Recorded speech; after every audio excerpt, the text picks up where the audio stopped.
Hi friends, welcome to my channel. ఈరోజు video చాలా ఇంట్రెస్టింగ్గా ఉందండి. వీడియోని ఎక్కడ స్కిప్ చేయకుండా ఎండ్ వరకే చూసేయండి. అమర్ డల్గా ఉండడం చూసి రాథోడ్ ఏమైంది సార్ అని అడుగుతూ ఉండగా, అంజు తల్లిదండ్రులు ఎవరో తెలుసుకోవాలి రాథోడ్ అనగానే రాథోడ్ షాక్ అవుతూ కార్ ఆపేస్తాడు. ఇక ఏంటి సార్ మీరు మాట్లాడుతుంది ఏంటి? ఇన్నాళ్ళుగా లేంది ఇప్పుడే అంజు తల్లిదండ్రుల గురించి ఎందుకు తెలుసుకోవాలి అనుకుంటున్నారు? పాపం తను ఒక అనాథ అని తెలిస్తే తను తట్టుకోగలదా సార్ అని రాథోడ్ అడుగుతుండగా, ఇక లేదు రాథోడ్, ఖచ్చితంగా అంజు తల్లిదండ్రులు ఎవరో తెలుసుకోవాలి. అది ఆరు కోరిక, నేను తీరుతాను.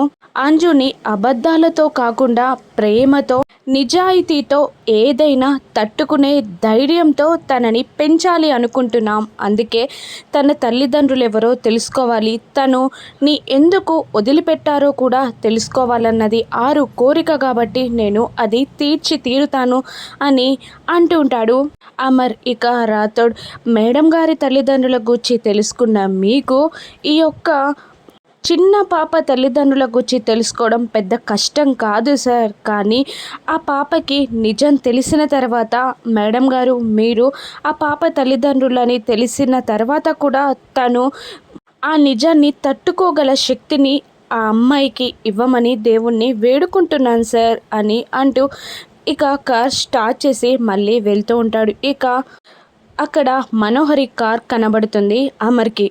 మళ్ళీ వెనక్కి వెళ్ళమంటూ ఉంటాడు అమర్. ఏమైంది సార్ అని అంటుండగా, వెనక్కి వెళ్ళు రాథోడ్ అని అంటుంటాడు అమర్. ఇక మనోహరి కార్ దగ్గరికి వచ్చి, మనోహరి కార్ ఏంటి ఇక్కడుంది, మనోహరి ఎక్కడా కనిపించట్లేదు అని అమర్ అంటూ ఇక మనోహరికి అమర్ కాల్ చేస్తాడు. కానీ మనోహరి గోరాతో పూజలో కూర్చుంటుంది. అమర్ ఫోన్ రాగానే మను టెన్షన్ పడుతూ ఉంటుంది. ఈ టైంలో అమర్ ఎందుకు కాల్ చేస్తున్నాడు అని భయపడుతూనే కాల్ లిఫ్ట్ చేయగా, ఎక్కడున్నావు మనోహరి అని అమర్ అడుగుతూ ఉంటాడు. ఇక మళ్ళీ మనోహరి సైలెంట్గా ఉండడంతో 2-3 సార్లు అమర్ అదే మాటని గట్టిగా అంటూ ఉండడంతో, ఫ్రెండ్తో కాఫీ షాప్కి వచ్చాను అమర్, ఎందుకు అని మనోహరి అడుగుతూ ఉండగా, ఏం లేదు అంటూ కాల్ కట్ చేస్తాడు అమర్. ఇక అటు ఇటు చూస్తుండగా, ఏమైంది సార్ అని రాథోడ్ అడుగుతుండగా, మనోహరి ఏమో ఫ్రెండ్తో కాఫీ షాప్కి వచ్చానని చెప్తుంది. కానీ కార్ ఇక్కడే ఉంది, ఎక్కడ మనోహరి కనిపించట్లేదు, కార్ ఇక్కడే పెట్టి ఎక్కడికైనా వెళ్ళిందా, ఏమైందో అని ఆలోచిస్తున్నాను అని అంటూ, మనోహరి గనక అబద్ధం చెప్పిందా అని అమర్ అనగానే, ఒక్క నిమిషం సార్ నేను ఇప్పుడే చూసొస్తాను అని అంటూ రాథోడ్ కార్ దిగుతాడు. వద్దు రా రాథోడ్ అని అంటుండగా, 2 minutes సార్ అని అంటూ ఆ కారు చుట్టూ అంతా వెతికి ఇక బిల్డింగ్ లోపలికి వెళ్తూ, ఇదంతా గోదాంలాగుంది ఏంటది అని రాథోడ్ వెతుక్కుంటూ లోపలికంట వెళ్తూ ఉంటాడు. ఇక అక్కడ గోరా ఒక తాయెత్తుకి పూజ చేసి మనోహరి చేతికి కడుతూ ఉంటాడు. ఇలా అంటూ ఉంటాడు గోరా, పౌర్ణమి వరకు ఈ తాయెత్తుని నీ చేతికి ఉంచుకొని పౌర్ణమి నాడు ఆ తాయెత్తుని తీసేయి. అప్పుడు ఆ ఆత్మ నీ శరీరంలో ప్రవేశించే విధంగా నువ్వు తనని రెచ్చగొట్టాలి. ఆ ఆత్మ నీ శరీరంలోకి ప్రవేశించాక నువ్వు ఏమీ చెయ్యలేవు కాబట్టి ముందే నీకు నమ్మకమైన వాళ్ళకి ఆ తాయెత్తునిచ్చి పౌర్ణమి నాడు ఆ ఆత్మ నీలో ప్రవేశించాక నీకు కట్టమని చెప్పు. ఆ తర్వాత నేను చూసుకుంటాను అని గోరా అంటుండగా, అయితే పౌర్ణమి నాడు 6 నాలో ప్రవేశించాక ఈ తాయెత్తు నాకు కట్టిన తర్వాత ఆత్మ నా శరీరం నుండి బయటికి వెళ్ళలేదు, అప్పుడు నువ్వు బంధిస్తావన్నమాట అని మను అంటుండగా, గోరా వెకిలిగా నవ్వుతూ ఉంటాడు. అవును అని అంటుంటాడు గోరా.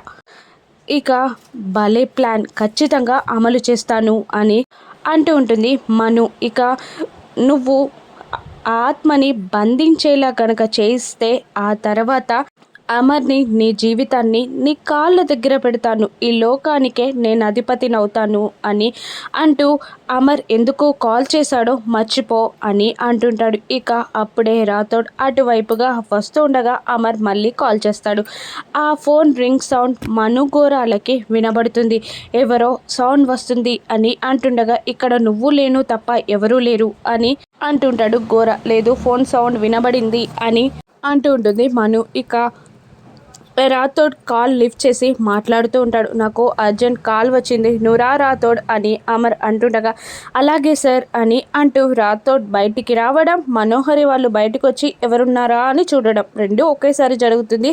మనుకి రాథోడ్ కానీ రాథోడ్కి మను కానీ ఎవరు కనిపించరు. ఇక నాకు ఏదో జరుగుతుందని డౌట్గా ఉంది, ఏదో తేడాగా ఉంది అని మను అంటుండగా నువ్వు దృష్టి అంతా ఆత్మపైనే పెట్టు, ఆ తర్వాత ఏదైనా మిగతావి నేను చూసుకుంటా అని అంటూ ఉంటాడు గోరా. ఇక రాథోడ్ వచ్చి 2 minutes సార్, లోపలికి వెళ్ళి వెతికేసి వస్తాను అని అంటుండగా నిజం కావాలంటే మనోహరినే అడుగుదాం, ఇలా వెతకడం తప్పు పద అని అంటూ అమర్ మనోహరిని గుట్టిగా నమ్మి రాథోడ్ని అక్కడి నుంచి తీసుకెళ్తాడు. ఇక లాయర్ వచ్చి రణ్వీర్తో ఏదో కేసుకి సంబంధించిన పేపర్స్ పైన సైన్ చేయించుకుంటూ ఉంటాడు. ఇక ఏం పేపర్స్ సార్ ఇవి, ఎందుకు వాయిదా అడుగుతున్నారు అని లాయర్ అడుగుతుండగా ఇక రణ్వీర్ ఇలా చెప్తూ ఉంటాడు, నా ఆస్తి పత్రాలు అని చెప్తూ వాయిదాకి పిటిషన్ వేయి అని అంటుంటాడు. ఇక మరోవైపు లాన్లో 4 పిల్లలు ఆడుకుంటూ ఉండగా ఇక అంజుని చూసి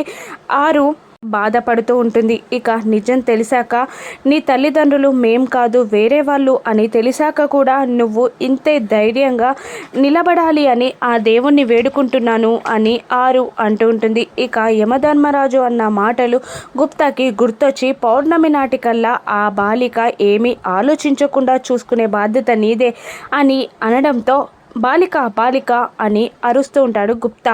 ఏంటి అని ఆరు అడుగుతుండగా ఏం ఆలోచిస్తున్నావు అని గుప్తా అంటుంటాడు. ఇక ఆరు అంజు పాప గుచ్చే, అంజు పాప తల్లిదండ్రులు ఎవరో తెలుసుకోవాలి, తనకు నిజం చెప్పాలి, ఇంత బంగారాన్ని ఇంత సంతోషాన్ని వదిలిపెట్టినందుకు వాళ్ళు పశ్చాత్తాపడాలి అని అంటూ ఉంటుంది ఆరు. ఇక లేదు, నీ కథ ఆ బాలిక కథ ఒక్కటి కాదు అని గుప్తా గారు అంటుండగా ఏదేమైనా కూడా నాశనమైనవి మా జీవితాలే కదా, కన్న తల్లి మోసం చేస్తే ఎలా ఉంటుందో నేను చెప్పడానికి కూడా సాధ్యం కాదు అని అంటూ ఉంటుంది ఆరు.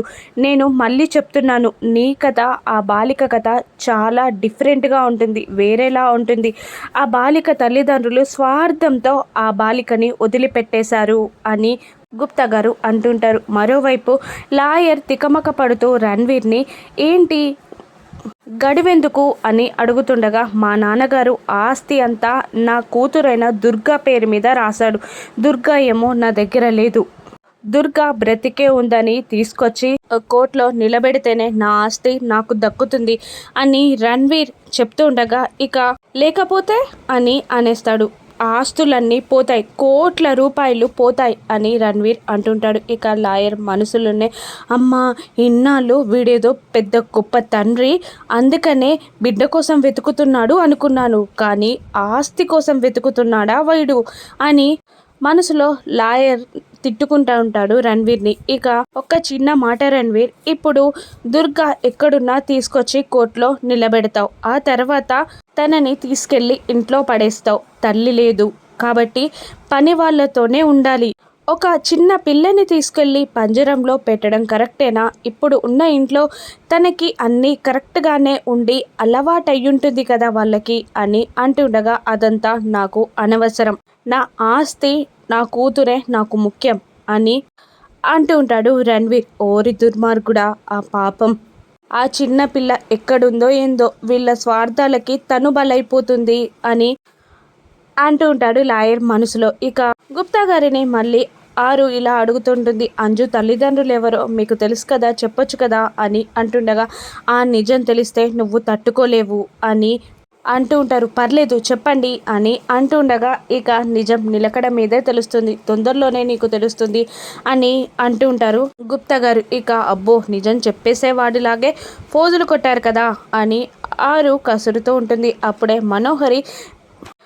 అక్కడికి రాగానే పిల్లలందరూ బాల్తో ఆడుకుంటూ అటువైపు విసిరేగానే ఆ బాల్ని మను క్యాచ్ పట్టుకుంటుంది. ఇక ఆరు అక్కడే ఉందని తెలుసుకొని ఇక పిల్లలందరినీ లోపలికి పంపిస్తుంది మను. ఇక గోరా చెప్పిన మాటలు గుర్తొస్తుంటాయి, ఆత్మ ఎక్కడుంటే అక్కడ చెట్లు ఊగుతాయి, గాలి వీస్తాయి అని అనగానే ఆరు అక్కడే ఉందని మనుకి తెలిసిపోతుంది. ఇక మను ఇలా అనుకుంటూ ఉంటుంది, పౌర్ణమి నాడు నేనేదో చెయ్యబోతున్నానని ఆరు గుండెల్లో భయం పుట్టించాలి, వెన్నులో వణుకు పుట్టించాలి అని అనుకుంటూ గుప్తా ఆరుల దగ్గరికి ఆరుని భయపెట్టడానికి మను వెళ్తుంది. ఇక మను చేతుకున్న తాయెత్తుని గుప్తా గారు ఆరు చూసేస్తారు. ఇక గుప్తా గారు ఇలా అంటుంటారు, నువ్వు ఆ బాలిక శరీరంలో ప్రవేశించకుండా ఉండడానికే ఆ తాయెత్తు కట్టుకుంది అని గుప్తా చెప్తారు. మను ఆరు దగ్గరికి రాగానే ఆరు ఏమంటుందా అని ఆలోచిస్తూ ఉంటుంది. ఇక ఆరుని మను బోల్తా కొట్టించగలదా? అంజు తల్లిదండ్రులు రణ్వీర్, మను అని అమర్ తెలుసుకుంటాడా? పౌర్ణమికి ఆరుని గోరా బంధించగలడా? రాను ఎపిసోడ్స్లో చూద్దాం. Thank you for watching.